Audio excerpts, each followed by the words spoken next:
বন্ধুরা, কেমন আছো তোমরা সবাই? আশা করি তোমরা সবাই খুব ভালো আছো। আর আমার আরেকটি ব্লগে তোমাদের সকলকে স্বাগত, স্মাইল উইথ শর্মি চ্যানেলে। তো আমি এখন থেকেই ব্লগটা শুরু করছি। ব্রাশ ট্রাশ করে কিন্তু আমি চা করে চলে এসেছি, দিয়ে রুমে এসে বসছি আর একটু বই পড়ছি, কারণ আজকে স্কুল আছে।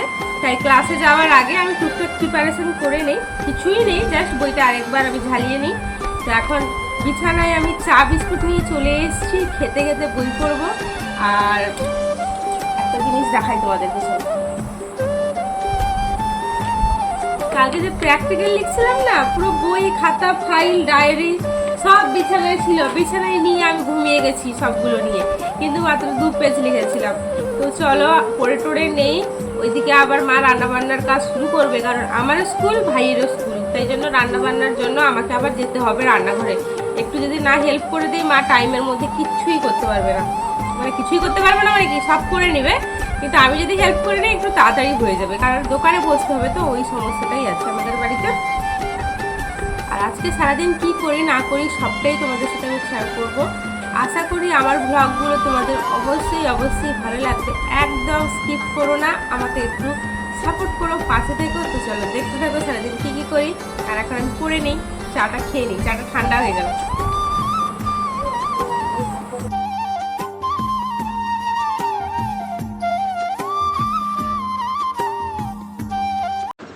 চাটা খেয়ে আমি কিন্তু রান্নাঘরে চলে এসেছি আনাজ করতে। আর বাপি বাজার থেকে আজকে চিচিঙ্গে নিয়ে এসেছিলো, দেখো বেশ অনেকগুলো চিচিঙ্গ, কিন্তু চিচিঙ্গেগুলো না একটু মানে বয়স হয়ে গেছে, তাই অতটাও খেতে ভালো লাগেনি। আর আমি কিন্তু সকাল সকাল রান্নার আগে আনাজ যা আছে কিন্তু কাজকর্ম গুছিয়ে দিই। মোটামুটি আমি বাড়িতে মায়ের কাজ টাজ আমি অর্ধেক গুছিয়ে রাখি, যাতে মায়ের সুবিধা হয়। আর বাড়িতে থাকলে টুকটাক তো করতেই হবে বলো, সব দিক ম্যানেজ করে। আর দোকানেও প্রায় আমি বলতে গেলে আসার সময় বসে, এই যে দোকানে আমি জিনিসপত্র দিচ্ছি, মাও ছিল, তাই দোকান বাড়ির কাজ এগুলো আমি কি করে সামলাই, একাই অটোমেটিক হয়ে যায় যেন। এখন অভ্যাস হয়ে গেছে এসব করার, তো আমার কোনো অসুবিধাই হয় না। এখন অভ্যাস হয়ে গেছে যে ঘুম থেকে উঠে টুকটাক কাজ করে স্কুল যাওয়া, স্কুল থেকে এসে রেস্ট নেওয়া, টুকটাক কাজ করা, দোকানে থাকা, পুরো একটা মানে লাইফস্টাইল হয়ে গেছে, রুটিন হয়ে গেছে, তাই আমার কোনো কষ্টই মনে হয় না। এই যে গিয়ে দেখো চিচিঙ্গাটা লবণ আর হলুদ দিয়ে মাখিয়ে রাখছে, জলটা যাতে ঝরে যায়, ভাজার সময় যাতে জল না বের হয়, ওই কারণেই কিন্তু এভাবে মাখিয়ে রাখা হচ্ছে। আর ওইদিকে তো ভাত বসছে, আর কড়াইতে দেখো পটল আর আলু কিন্তু ভাজছে তরকারি হওয়ার জন্য। তো চলো রান্নাবান্না হয়ে যাক। রেডি হয়ে চলে এসেছি খেতে, আর আমার শুধু সানস্ক্রিন লাগানো বাকি, আর সব কিন্তু আমি রেডি হয়ে গেছি। জলটা ভরতে হবে। মা সকালবেলা তো রান্না করে নিয়েছি, চলো আজকে কী কী রান্না হয়েছে তোমাদের দেখাই। জানি না আর রান্না বাকি আছে কিনা দুপুরে, তবে যতটুকু হয়েছে তোমাদের সাথে শেয়ার করি। আজকে কি রান্না বান্না হয়েছে চলো দেখো। এই যে ভাত আছে, চিচিঙ্গের ভাজা আছে, আর হয়েছিল কিন্তু পটল আলু মাছের মাথা দিয়ে মুড়ি ঘন্ট, এটা এত টেস্ট হয়। আর হয়েছিল মাছের আম দিয়ে টক। এখন আমি জল ভরতে বসে গেছি। আমাদের স্কুলে তো বলেছি তোমাদের ট্যাপ নেই, ওই কারণে আমি 2টো বোতলে কিন্তু জল নিয়েছে। আর ওইদিকে আমার ভাইও জল টল ভরে নিয়েছে। এই টাইমে হলে একটু ব্যস্ততার মধ্যে পড়ে যাই, কারণ ভাইও স্কুলে যায়, আমিও স্কুলে যাই। ও তো স্টুডেন্ট, তাই ওর বেশি গোছানো গাছানো, বই গোছানো, জল ভরা, সাইকেল বের করে দেওয়া, মা ওর ড্রেস ঠিক করে দেওয়া। মানে আমি যখন ছোট ছিলাম মা আমার পিছনেই ব্যস্ত ছিল, এখন ভাই 12-এ পড়ে, আর কয়েকটা মাস ওর পিছনে ব্যস্ত, তাই এই সময় একটু তাড়াহুড়োর মধ্যে দিয়েই কিন্তু চলে। খাওয়া দাওয়ার জন্য কিন্তু একটু তাড়াও হয়। আর আমার মোটামুটি কাছে স্কুলে 25 মিনিট যেতে, তাই জন্য আমি একটু লেট করে সব কিছু করি। আর এখন খাওয়া দাওয়া করে আমি টেবিলটা মুছে দিচ্ছি, কারণ বাপি কিন্তু বাজারে চলে গেছে, ভাইও ওইদিকে স্কুল চলে গেছে, তাই দোকানে কেউ নেই, ওই জন্য মা দোকানে বসছে। আর আমি ভাবলাম যে খাওয়া দাওয়া করে সব ফেলে দিয়ে চলে যাব, তার থেকে ভালো যে আমি কাজবাজ একটু করে দিয়ে চাই। যে আমার খাওয়ার পর বাসন কয়েকটা ছিল আমার আর ভাইয়ের বাসন, ওগুলোই কিন্তু আমি মেজে রেখে দিচ্ছি, কারণ মা কত করবে। মানে আমরা খেয়ে দিয়ে আমি তো অনেক দিন জামা কাপড়ও ফেলে দিয়ে যাই, যখন দেরি হয়ে যায় মা সব করে দেয়। তাই ভাবলাম না, আজকে আমি কিন্তু এগুলো করে গুছিয়ে দিয়ে যাই, কারণ মা এসে দেখবে যে বেসিনে বাসন পড়ে আছে, ওইদিকে থালা আমি টেবিল থেকে তুলে নিই, তাই জন্য কিন্তু আমি আজকে সব কিছু করে দিচ্ছি। আর এখন সানস্ক্রিনটা মেখে নিচ্ছি। বেশ কয়েক মাস আমি সানস্ক্রিনই মাখিনি, মানে আমি ভুলে যেতাম, কেন জানি না সানস্ক্রিন মারতে ভুলে যেতাম। পরে দেখি আমার মুখে এরকমভাবে ছোপ দাগ, কালো ছোপ দাগ, ব্রণ, মানে সূর্যের রশ্মির কারণেই হয়েছে। মুখটা পুরো ডাল হয়ে গেছে, মানে কি বলবো, ট্যান পড়ার মতো অবস্থা। তাই এখন সানস্ক্রিন মনে করে আমি মেখে নিয়ে এই যে এখন ব্যাগটা গুছিয়ে দিচ্ছি, ঘড়িটা পরে দিচ্ছি, তারপর আমি একদম রেডি।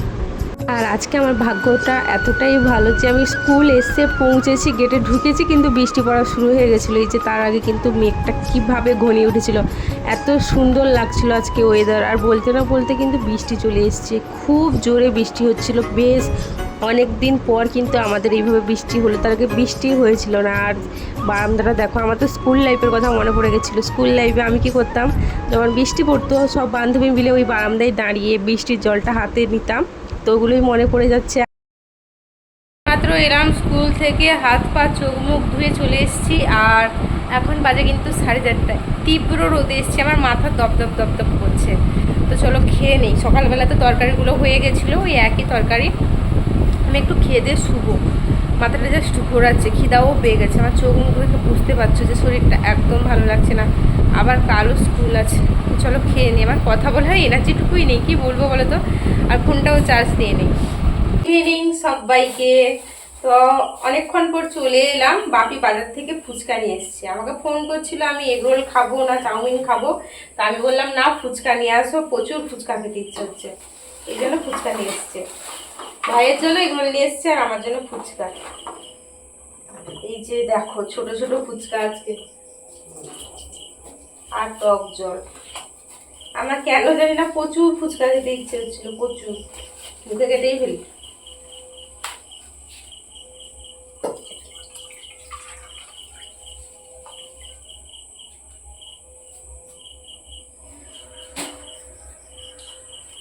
আমাদের এদিকে ফুচকা না পেঁয়াজ দেয় না, নিরামিষ ফুচকা, ছোলা দিয়ে। খেয়ে দেখি, আর তরস হয়েছে না।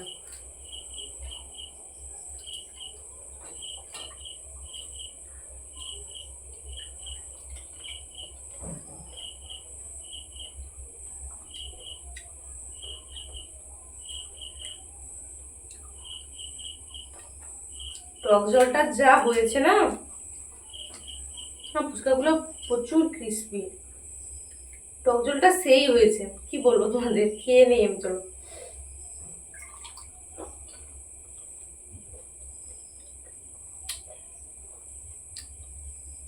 দারুণ। বাড়ির বাইরে বসছি ফুচকা খেয়ে। বাপি বাজার থেকে মাছ নিয়ে এসছে। আমাদের পুরো এই সন্ধ্যাবেলায় না সমুদ্রের মাছ ওঠে, ফিশিং যে হয় সন্ধ্যার মাছটা, সমুদ্রের নোনা মাছ, ওগুলো নিয়ে এসছে মা, এখন কাটছে। আমুদি মাছ নিয়ে এসছে। নেক্সট মাছ, শুধু আমুদি মাছও নয়, এটা আমুদি মাছ, তাপড়া মাছ, চিংড়ি মাছ, এটা অন্যরকম চিংড়ি, ভোলার বাচ্চা, হরেক রকম মাছ মিক্সড আছে। আর এই মাছগুলো খেতে জাস্ট দারুণ লাগে। খেয়েছি, ঝাল লাগছে। তার উপর মাকে বলছে এই মাছগুলো বেগুন দিয়ে একবারে মানে সর্ষে বাটা দিয়ে গায়ে গায়ে, হেভি লাগে। এমনি তো ঢ্যাঁড়স দিয়ে হয়, আর ঢ্যাঁড়স তোলা নেই, রাতে গাছে তুলতে নেই, বাগানে আছে, তাই বললাম বেগুন দিয়ে করতে। আবারও চলে এসেছি রান্নাঘরে সন্ধ্যাবেলায়। প্রতিদিনকার আমার যেটা কাজ, কাজ বলতে প্রতিদিন আমি কিন্তু চিড়া সিদ্ধ করি না, ওটা মাই করে। আজকে যেহেতু মা ব্যস্ত ওইদিকে মাছ কাটছে, তাই আমাকে বলেছিল যে চিড়াটা সিদ্ধ করে দিতে দাদুর জন্য, ওই জন্য কিন্তু আমি আজকে চিড়াটা সিদ্ধ করে দিচ্ছি। এই যে দেখো, প্রথমে চিড়াটাকে ধুয়ে নিচ্ছি, চিড়াতে অনেক বালি থাকে। আর টুকটাক সন্ধ্যাবেলা প্রতিদিন আমার মায়ের সাথেই রান্নাঘরে কেটে যায়। তোমরা তো আমার প্রায়শই ভিডিওটা দেখেছো যে ঠিক রাত 8টা হলে আমি কিন্তু রান্নাঘরে চলে আসি। এই যে এখন আমি আটা মাখাচ্ছি, মা ওইদিকে গেল মাছ ধুলো পুকুর ঘাটে গিয়ে। আর রাতে যেহেতু ভাই বাপি রুটি খাই, তাই জন্য কিন্তু আমি আটা অনেকগুলোই মাখছি সকাল অবধি যাতে হয়ে যায়। আর দেখো এই আটাতে আমাদের পিঁপড়ে লেগে গেছে, তাই এদিকে মা ভাসছে কিন্তু মাছ, রাতে হবে মাছের তরকারি। আমাদের এদিকে কিন্তু ওই আমুদি মাছের ঝাল দেওয়া তরকারিটা আমি আবার খুব ভালোবাসি, একটা ঢ্যাঁড়স দিয়ে হয়, আর আজকে হবে কিন্তু বেগুন দিয়ে। ওইদিকে কিন্তু আমি ভাসছি রুটি, আর রুটি কোথায় রাখবো খুঁজে পাইনি, তাই মাকে বললাম একটা বাটি দিতে। আর মা বলছিল যে ভিডিওতে কিন্তু রুটিটা দেখা যাচ্ছে না, তুই যে ভাসছিস, তাই মা সরে যাচ্ছিলাম। বলছি রুটি আর দেখানোর প্রয়োজন নেই, রুটি যে ভাসছি ওটা দেখালেই হলো। তাই মাকে বললাম তুমি আবার রান্না করো। তাই দেখো মা এখন ভিডিও করা শিখে গেছে, মাছটা যে ভাসছে, মাছটা উঠিয়ে দেখা যায় যে মাছ ভাসছে। আমার মাও কিন্তু টুকটাক শিখে গেছে। এই যে আমাদের সেই ফেমাস তরকারি ঝাল দেওয়ার জন্য প্রথমে তেলে, অল্প তেলে বেগুন, নুন হলুদ দিয়ে প্রথমে ভেজে নিয়ে তারপর মাছগুলো দিয়ে একটু সর্ষে বাটা দিয়ে কিন্তু তরকারিটা হয়ে যায়। সব কাজবাজ কিন্তু শেষ, রুটি শেষ, তারপর বাদবাকি কাজ শেষ। এখন তরকারিটা আমাকে দায়িত্ব দিয়ে গেছে নামিয়ে দেওয়ার জন্য। একটু নুন টুন টেস্ট করব। বাপির আজকে গ্রামের মিটিং আছে, দোকানে থাকাটাই চাপের ব্যাপার, ওই জন্য মা তাড়াতাড়ি করে চলে গেল। আমি আছি, তরকারিটা নামিয়ে তারপর আমিও দোকানে যাব। মা আমি অনেকক্ষণ দোকানে বসে বন্ধ করব। তো চলো দেখতে থাকো। আজকে সারাদিন কাজের মতো দিয়ে কেটে গেল, সারা সন্ধ্যাটা, সারা দিন নয়। তো চলো দেখতে থাকো। তরকারিটা নামিয়ে নিই, জাস্ট জুসটা একটু কমবে আর নামিয়ে দেবো। আমার এই তরকারিটা খেতে কি যে ভালো লাগে, চলো।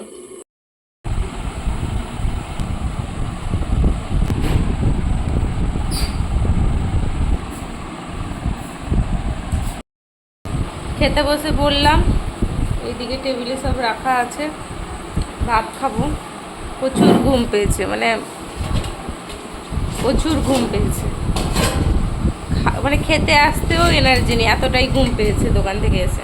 আমি ঘুমিয়ে গেছিলাম, উঠে এসেছি, খাবো, দিয়ে শুয়ে যাবো তাড়াতাড়ি করে। চলো চলো, ভিডিওটা এই অবধি, আর বড় করতে পারবো না। এই খেয়ে দিয়ে আমি শুয়ে পড়বো একবারে, মানে উঠে আর শেষ করতেও পারবো না, চোখে এতটাই ঘুম নেমে এসেছে। তো চলো এই অবধি ভিডিওটা। তোমাদের যদি ভালো লেগে থাকে অবশ্যই আমার চ্যানেলটাকে সাবস্ক্রাইব করে দিও। Tata, bye, good night. আবার দেখা হচ্ছে কিন্তু নেক্সট ব্লগে। চলো।